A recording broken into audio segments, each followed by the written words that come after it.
ஆச்சி மசாலா. எந்த சமையலும் ருசி தேடும் ரகசியம். 20 ரூபாய்.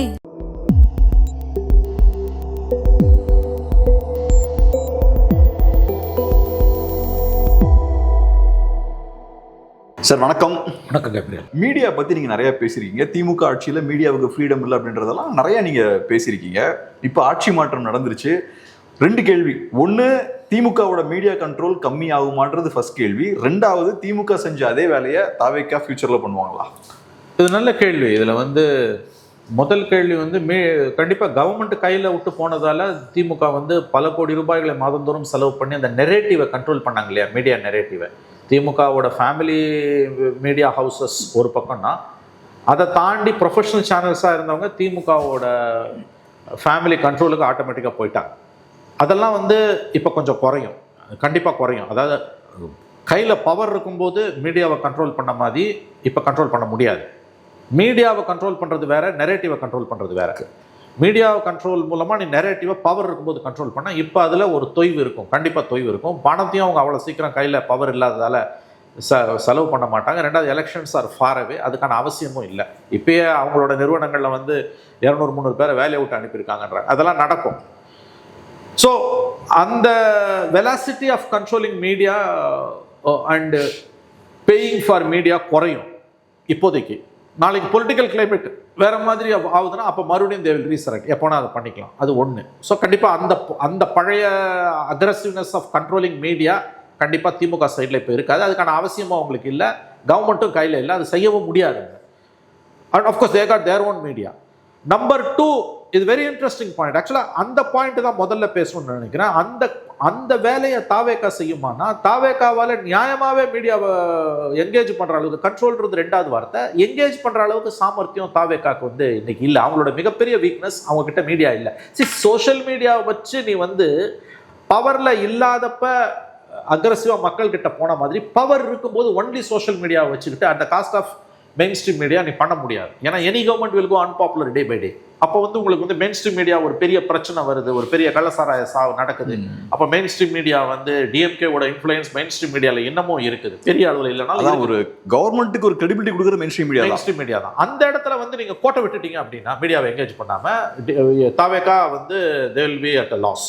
ஸோ தாவேக்காவோட இன்ஃபேக்ட் நம்ம முதல்ல பேசியிருக்க வேண்டிய சப்ஜெக்ட் இது. அதோட நல்ல வேலை கேட்டீங்க நீங்கள். தாவேக்காவை இப்போ இந்த கவர்மெண்ட், விஜய் கவர்மெண்ட்டோட one of the very strong or sharp weaknesses எதுன்னு கேட்டிங்கன்னா, தே டோன்ட் ஹேவ் அ மீடியான்னு நான் சொல்லும்போது இப்போ இவங்களுக்கு அதிமுக ஜெயா டிவி இருந்தது, காலை திமுக சன் டிவி இருந்தது, அந்த மாதிரி கூட நான் சொல்லலை. மீடியாவுக்குள்ள அவங்களுக்கான ஒரு ஹோல்டுன்றது இன்னைக்கு அது நல்லது தானே சார். பே கண்ட்ரோல் இல்லை, அதாவது இல்லை, கண்ட்ரோல்ன்ற வார்த்தையை கூட நான் சொல்றது கொஞ்சம் உன்னிப்பாக கவனிக்கணும். அதாவது மெயின் ஸ்ட்ரீம் மீடியாவை அவர் எப்படி இன்னைக்கு என்கேஜ் பண்ண போறார், நான் கண்ட்ரோல் பண்ற வார்த்தையை கூட சொல்லலை. ஏன்னா அவர் ஒரு பிரஸ் மீட் கூட இது வரைக்கும் கொடுக்கலாம்.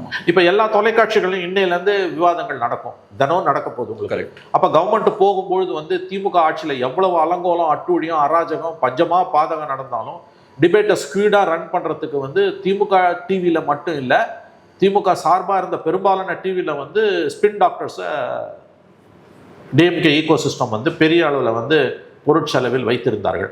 இப்போ அவங்கெல்லாம் கொஞ்ச நாளைக்கு ஆன்டி கவர்மெண்ட் பண்ணாமல் இருக்கலாமே ஒழிய, when the situation spirals out of control போது அது they will be resurrected.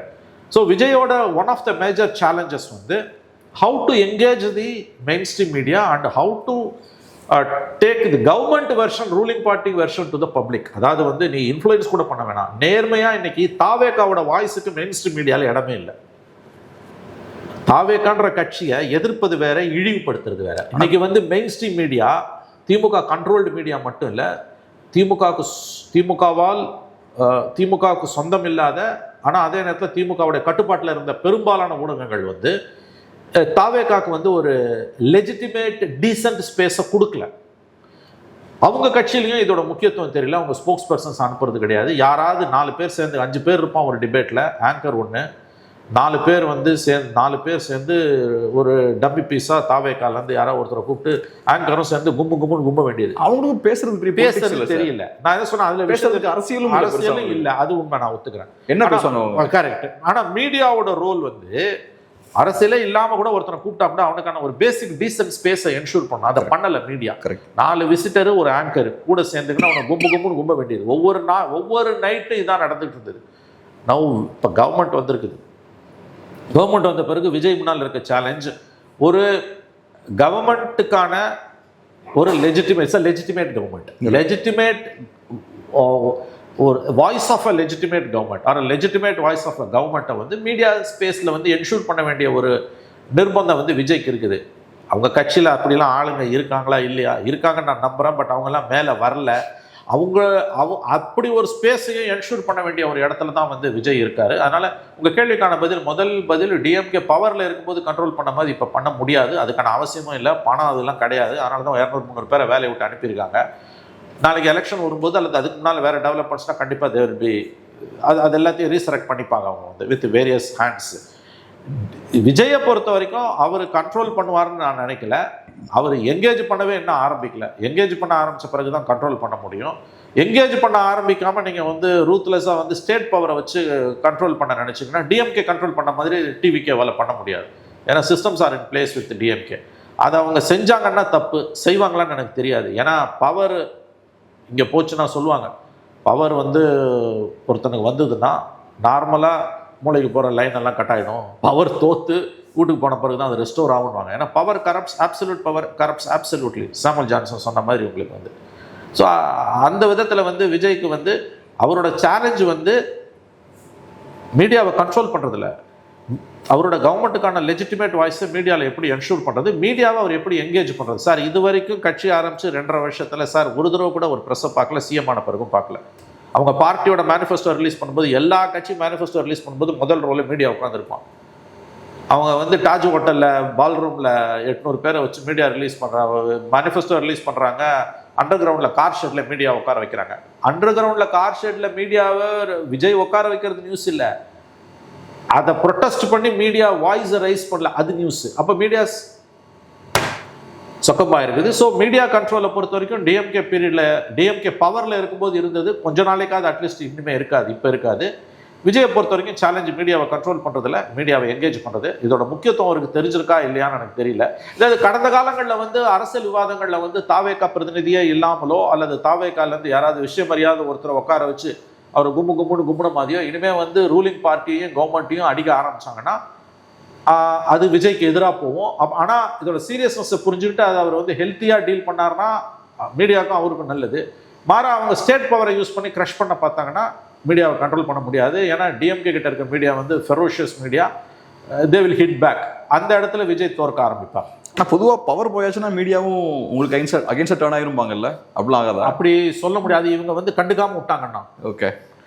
ஆனால் இப்போ என்னன்னா சார், இப்போ விஜய் நான் பார்த்த அளவில் ஒரு ப்ரெஸ் மீட் கொடுக்கல, மீடியாவோட பெருசாக என்கேஜ் ஆகலை, இதெல்லாம் எதுவும் செய்யாமல் ஜெயிச்சிட்டார். அப்போ அது ப்ரூவ் பண்ணுற விஷயம் என்ன, நீங்களாம் எனக்கு தேவையே இல்லை, நீங்களாம் இல்லாமல் அவர் அதுதான் சொல்றாராம். அடுத்து திருப்பி அதே பண்ணா இப்போ பண்ணுவாங்க. தேவையில்லை. I will talk directly to people. 5 years நான் நடத்திட்டு போறேன். மொபைல் ஃபோன்ல வீடியோ அனுப்புவேன், பார்த்துக்க, நான் இன்ஸ்டால பேசிக்கிறேன். போட்டு எனக்கு வேணாம். ஏங்க எந்த பொலிட்டிக்கல் பார்ட்டிங்க தேவையே இல்லையே அவருக்கு. எனக்கு ஜெயிச்சு கட்டிட்டாரு. நான் ஜெயிச்சே காமிச்சிட்டேன். ரைட், தோக்கலப்பா, ஜெயிச்சே கட்டிட்டாரு.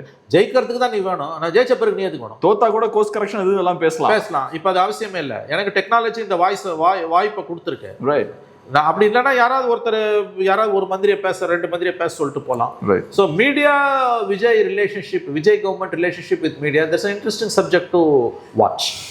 ரொம்ப நன்றி சார், அருமையான ஒரு பேட்டிக்கு ரொம்ப நன்றி. நன்றி கேப்ரியல்.